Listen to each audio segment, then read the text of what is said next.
Joined by Brendan Bradford. Bradford, great to see you, mate. What a great night of boxing. First of all, mate, let's talk about Sam Goodman.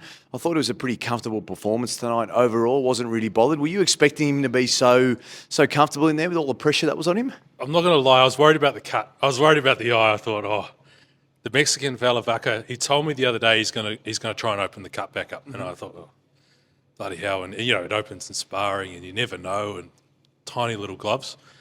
But I thought he did really well. I thought he probably only lost a round, maybe that 8th round where he slipped and took the left hook to the eye. He copped another couple of cuts. The bloke cannot catch a break with blood and cuts and bleeding and stuff, so he'll be out for a little bit. Mm-hmm. There was talk of, they wanted to get Sam on the Tszyu card in July.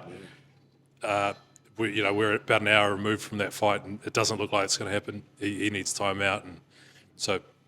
You mean just based on cuts, Bradford, or you mean like, is it just a case of long fight, big fight, but is it just he needs to let that heal it's needs to let it heal. The cuts, he's got a head clash cut over his right eye, the left hook cut under his left eye.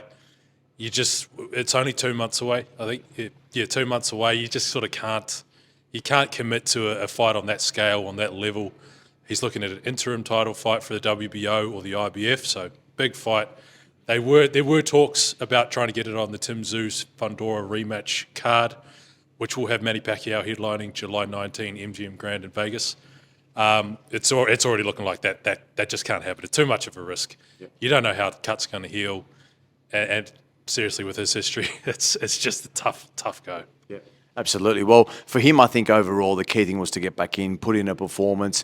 You've spoken to him obviously during the week and you're a big part of that fight lead up, but did you realise just how emotional he was going to be and that sort of pressure that was on him? Because he really showed after the fight that, hey, his life was turned upside down. I think we all knew that superficially, but at the same time, for him to just show how much pressure was on him, it was a big relief for him, but for all of us as well. Mate, he came down to talk to the media downstairs. He still had sort of tears in the corner of his eyes. You could tell he was very emotional.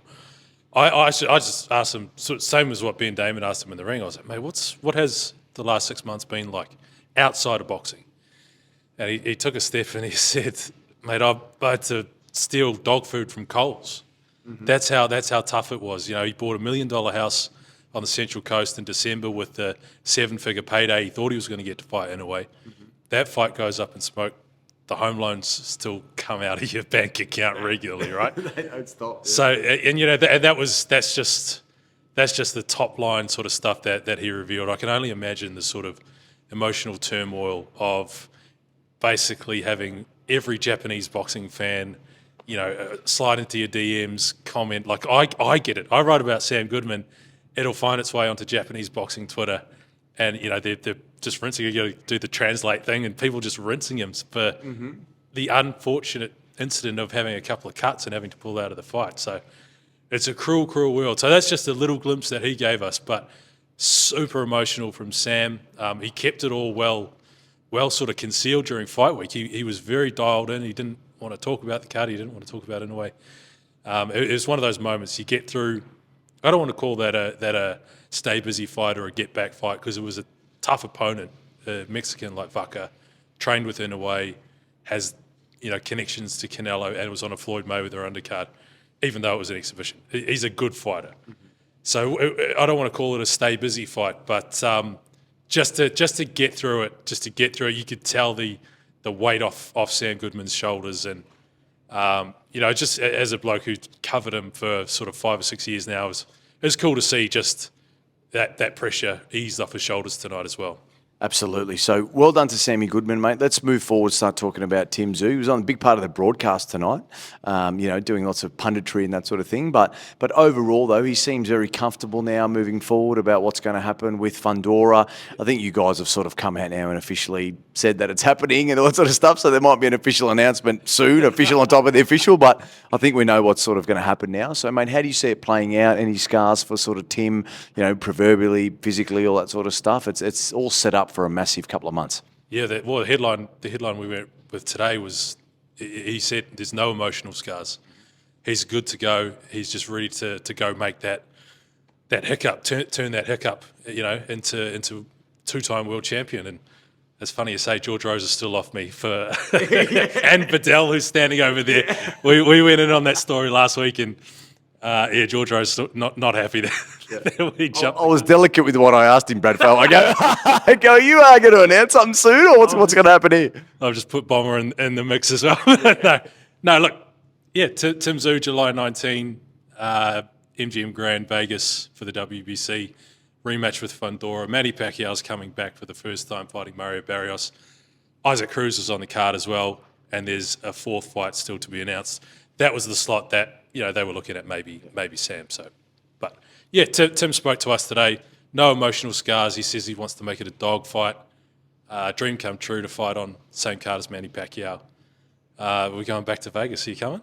I think so. I'm going to ask Matty Rose to do some undercards, mate. So that'd be good. You're not going to be in Saudi Arabia covering some football? I could well be, but if it doesn't happen, mate, I'd love to. Let's quickly just finish, mate. The night itself was an absolute cracker. I know you're a big fan of that heavyweight, that fight. That was a beauty. But what did you make of it overall, mate? I thought everything pieced together pretty well. Harry Garside was impressive. Stevan Ivic, look, it could have gone either way, realistically. It was close, but he did well enough. I thought Charlie Kazi was good. I thought Pac Fawcett was good. Like, it was a good night overall. Great night, actually. Yeah, it was. It was a long night.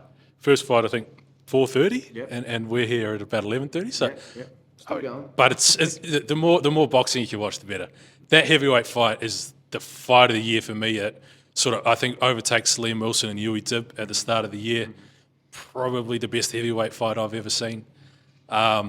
Even more keen now to see Stefan Ivic against Liam Talivata. But there's probably about 6 or 7 heavyweights in Australia that they could fight each other. You could have a tournament or whatever. You put Brandon Grutch in the mix, Jackson Murray back in there. Tawisi's still in the mix. Stefan's in the mix. I'm missing someone. We won't put Justice Huni in because he's got a huge fight in a couple of weeks, which I reckon is a big chance over there against Fabio Wardley. Yeah. But the heavyweight division in Australia is super exciting. They're putting on some absolute battles. So that's fight of the night, fight of the year for me, round of the year, as you said. I was really impressed with Harry Garside. I think a lot of people were reserving judgment on Harry and how he looked. Thinking back to his first go as a professional, it felt like he was still fighting like an amateur. But I spoke to him a couple of times in the build-up, and he's been really working on adding power, sitting down on his punches, actually hitting blokes, rather than that sort of amateur style that he had last time. And I think we saw glimpses of that. I was really impressed actually with Harry, and the stoppage, not great. Yeah, that was disappointing. Either let Charlie Bell go to the bell and see out the fight, or let Harry get a highlight sort of stoppage, a definitive stoppage. And if I think back, I think it was Harry's debut. It was a similar sort of bizarre early stoppage after a round or two. So I don't know what it is, but maybe Harry was hurting him. You can get hit with one big shot and it's no good, but often it's more damage is done with those peppering shots. So maybe he was hitting him, but I just thought, let the fight go one more round. Either let Harry get the stoppage or let Charlie Bell see the fighter one. Perfect. Brendan, thank you very much, mate. Well done tonight, as always. See you soon. See you soon, bro.